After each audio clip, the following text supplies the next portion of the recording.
أينما تكونوا يأت بكم الله جميعا إن الله على كل شيء قدير ومن حيث خرجت فول وجهك شطر المسجد الحرام وإنه للحق من ربك وما الله بغافل عما تعملون ومن حيث خرجت فول وجهك شطر المسجد الحرام وحيث ما كنتم فولوا وجوهكم شطره لئلا يكون للناس عليكم حجة إلا الذين ظلموا منهم فلا تخشوهم واخشوني ولأتم نعمتي عليكم ولعلكم تهتدون كما أرسلنا فيكم رسولا منكم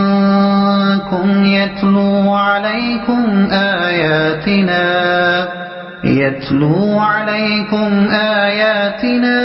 ويزكيكم ويعلمكم الكتاب والحكمة ويعلمكم ما لم تكونوا تعلمون فاذكروني أذكركم واشكروا لي ولا تكفرون يا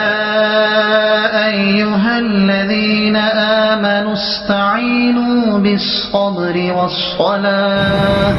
إن الله مع الصابرين ولا تقولوا لمن يقتل في سبيل الله أموات بل أحياء ولكن لا تشعرون ولنبلونكم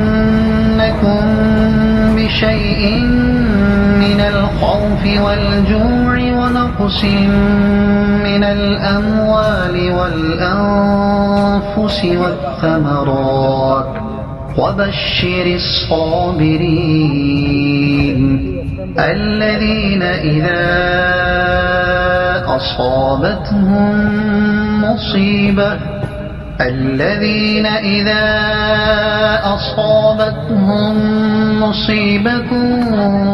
قالوا إنا لله وإنا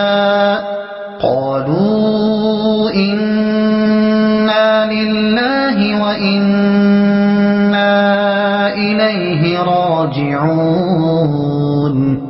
أولئك عليهم صلوات من ربهم ورحمة وأولئك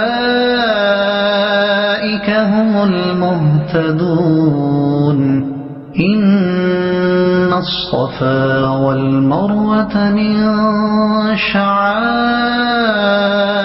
الله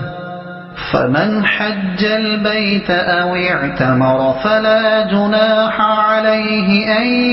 يطوف بهما ومن تطوع خيرا